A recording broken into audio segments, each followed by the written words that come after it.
Bonjour. Quand je participe à une rencontre sociale et que je dis ce que je fais dans la vie, je dis que je suis donc auteur, metteur en scène, bon, comédien, etc. Souvent, les gens vont me dire Ah oui, le théâtre, ah oui, on adore ça. On y va pas, mais on adore ça. Ou encore Ah oui, oui, oui, le théâtre, oui, j'y allais quand j'étais jeune avant, c'est vrai. C'est vrai, on y va pas assez souvent. Et je me demande toujours pourquoi les gens me disent ça, parce que je me dis, bon, peut-être par politesse, pour me dire, j'y vais pas, mais je considère que c'est important ce que vous faites, bravo, continuez. Ou encore, c'est une sorte de culpabilité culturelle, parce que le théâtre fait partie de ce qu'on appelait autrefois la grande culture, et que c'est bien dans la vie d'aller au théâtre de temps en temps, comme c'est bien d'aller au concert, comme c'est bien d'aller au musée. Je me disais toujours, si je disais que j'étais potier et que je fabriquais des petites lampes en argile, je ne suis pas sûr que les gens diraient « Ah oui, la poterie, c'est vrai, on devrait en acheter plus souvent. » Le thème des conférences TED cette année, c'est Renaissance au carré, Renaissance 2. Si on se réfère à la Renaissance 1, ce qui l'a caractérisé, c'est trois choses essentiellement. C'est tout à coup un paquet de découvertes scientifiques, un intérêt pour la science pendant cette période-là, accompagné de développements technologiques là, qui ont des incidences pour la vie de l'époque. Et en contrepartie, il y a eu toute la redécouverte des auteurs de l'Antiquité grecque et romaine. Donc, la rencontre entre la sagesse antique et les découvertes de l'époque ont donné naissance à un nouveau mouvement philosophique qui s'est appelé l'humanisme. Bon, comme son nom le dit, c'était l'être humain qui était au cœur de cette philosophie-là. Alors, c'est vrai, aujourd'hui, on peut dire que notre monde dans lequel on vit, c'est une sorte de renaissance à cause du foisonnement qu'il y a, des découvertes scientifiques absolument extraordinaires qui se font presque à chaque semaine, des innovations technologiques formidables qui touchent notre vie tous les jours. Mais il n'y a pas vraiment de texte fondateur, de texte fondamental qui nous relie tout le monde. Et on ne peut pas dire non plus que l'être humain est au centre de ces développements-là. Non, on a même plutôt l'impression que l'être humain, tranquillement, est poussé de plus en plus à la marge et que tout ce qu'il fait, c'est qu'il pédale de plus en plus pour rester dans le train en marche. Et cette marginalisation de l'être humain, là, pour moi, a commencé il y a un siècle, à peu près, au début du 20e siècle, quand les chercheurs, les physiciens sont mis à s'attarder à l'atome pour comprendre comment ça fonctionnait, et avec le noyau, les protons, les neutrons, les électrons, tout ça. Et à un moment donné, ils ont compris qu'à l'intérieur des noyaux se cachait une somme formidable d'énergie. Et cette formidable, colossale énergie-là s'est exprimée 40 ans plus tard à Hiroshima et Nagasaki dans une version assez tragique.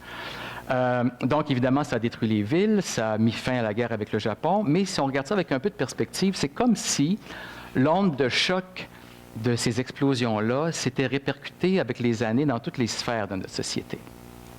Dans les années 60, par exemple, avec l'arrivée des boomers, qui sont nés juste après la fin de la guerre, justement, donc l'arrivée des boomers, le mouvement hippie, la contre-culture, alors c'est toutes les valeurs familiales et morales qui ont commencé à s'effriter.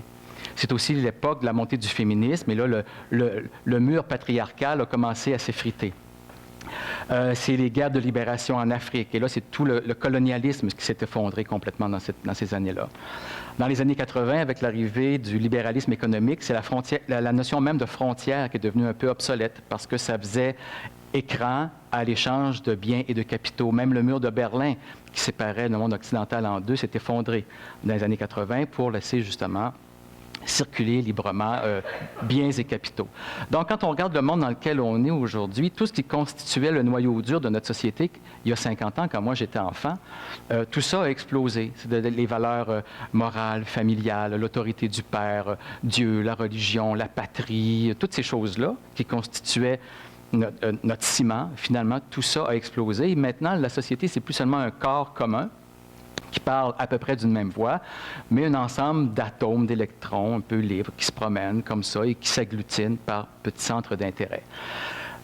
Au début du 21e siècle, à la fin du 20e, début du 21e, c'était toute l'époque du virtuel qui était arrivée. Alors, tout est en train de se virtualiser.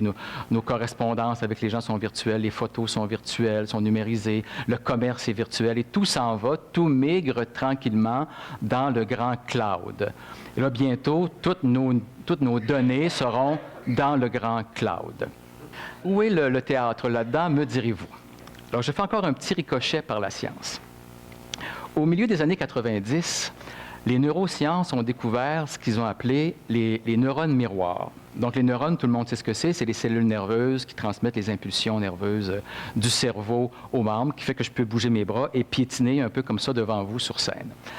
Les neurones miroirs, eux, ne vont pas induire un mouvement, mais un potentiel de mouvement. Alors, si je fais ceci,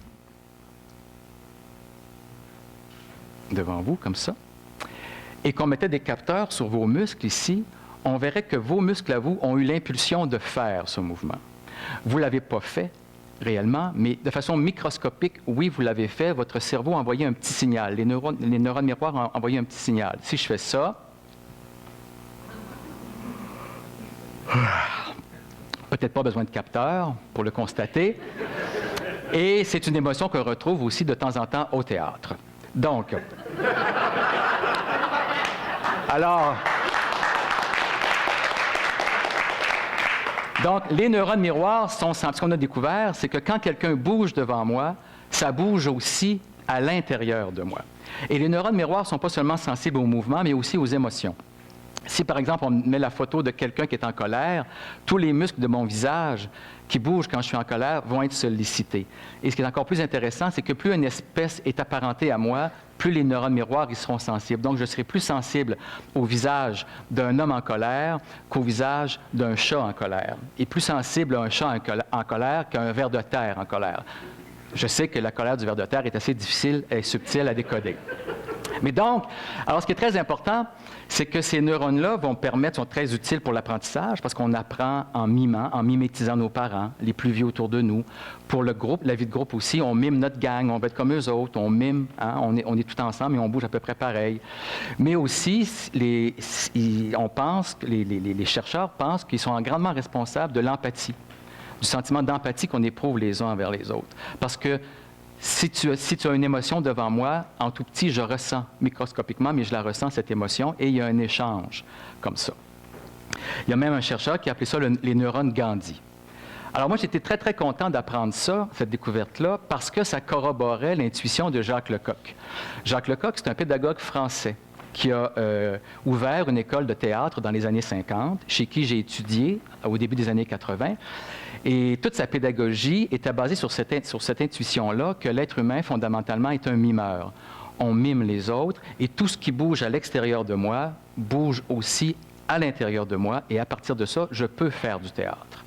Alors, j'étais content d'apprendre ça comme homme de théâtre parce que je me disais que je n'avais pas investi tout cet argent dans les frais de scolarité pour rien, mais aussi parce que s'il n'y a pas de grande œuvre fondatrice, fondamentale qui nous relie tout le monde, il y a toujours nos corps qui sont là. Et que nos corps sont porteurs de sens, sont porteurs d'intelligence, sont porteurs d'émotions. Et maintenant, c'est prouvé scientifiquement qu'on résonne les uns dans les autres. Alors, qu'est-ce qui se passe au théâtre, finalement? C'est qu'on s'en va à la fin de la journée dans une salle et volontairement, on s'assoit, on se tait et on écoute, on regarde une histoire qui est racontée devant nous et qui résonne en nous. Alors, on fait comme dans les sociétés primitives, à la fin de la journée, quand autour du feu, les chasseurs racontent comment ils ont débusqué la gazelle. Ou après une grosse journée de déménagement, quand on est allé aider un camarade, et à la fin de la journée, autour d'une grosse pizza, on raconte les méfaits de la journée, ou ce qui est arrivé quand on a cassé les coupes à vin, etc. Ou après une grosse réunion, autour d'un café, on va débriefer notre réunion. Alors, le théâtre, essentiellement, c'est ça qu'il fait, c'est qu'il débriefe la vie. Et c'est d'autant plus vrai qu'avec le théâtre contemporain, maintenant, et non seulement le théâtre contemporain prend toutes sortes de formes, mais peut parler de tous les sujets. Alors, je vais prendre un exemple sur ma propre compagnie, puisque c'est celle que je connais le mieux, le Théâtre Niveau Parking. On vient de terminer en fin de semaine un spectacle qui parlait des émotions, mais de la chimie du cerveau. Les émotions, la chimie du cerveau, la dépression, les pharmaceutiques. Dans à peine 3 semaines, juste ici dans la salle à côté, on va faire un spectacle qui va parler de clonage, de génétique, du rapport père-fils à travers tout ça. Au printemps, à l'Abordé, on va faire un spectacle qui va parler de la recherche médicale, du cancer, de la mort, de la poésie. Alors, on peut parler d'à peu près tout maintenant. Et parce qu'on est en résonance, en empathie, avec ce qui se passe sur scène, ça peut amener les gens à vivre des choses très, très, très fortes. Je me rappelle, en 1994, j'ai écrit une pièce qui s'appelle toujours, mais qui s'appelait Jeanne et les anges. Alors, c'était l'histoire du Québec, ça se passait dans le Québec des années 40-50. Et il y avait une adolescente dans l'histoire qui avait un bébé. Et parce qu'elle était toute jeune, on avait décidé de le donner en adoption. Elle ne pouvait pas se résoudre à faire ça, donc elle avait tué son bébé. Le lendemain, la comédienne qui jouait le personnage reçoit une lettre à son nom. Et c'était une dame dans la soixantaine, qui racontait qu'elle-même, étant adolescente, avait eu un enfant que la famille avait décidé de donner en adoption. Et en assistant à la pièce, tout à coup, ça était remonté en elle. Et ce qu'elle avait réalisé, c'est que depuis toutes ces années-là, elle s'était toujours restée accrochée au bébé. Et que ça avait créé inconsciemment toutes sortes de problèmes chez elle. Et qu'en voyant cette pièce-là, en prenant conscience de ça, tout à coup, elle a laissé aller, finalement, ce bébé-là. Alors, ce n'est pas toujours des expériences aussi fortes, bien sûr. Mais je sais, moi, pour parler des spectateurs, après les représentations, tout ça, je sais que maintenant, et maintenant la science me le prouve, c'est qu'il se passe toujours vraiment quelque chose entre l'histoire qui est racontée et le spectateur qui nous aide à comprendre quelque chose sur notre vie. Donc, elle est juste, finalement, l'intuition que les gens ont quand ils disent « oui, on devrait aller au théâtre plus souvent ». Elle est juste parce que, et surtout dans cette période dans laquelle on vit, où le virtuel, le numérique, envahit de plus en plus toutes les sphères du divertissement et de plus en plus les productions culturelles. Parce que aussi longtemps qu'on sera touché, ému par des gens comme nous, qui racontent devant nous des histoires qui parlent de nous, on restera encore en contact les uns avec les autres. Et plus important encore, on sera de plus en plus en contact avec notre part d'humanité profonde en nous, qui est cette petite lampe d'argile qui éclaire la nuit qui nous entoure. Merci beaucoup.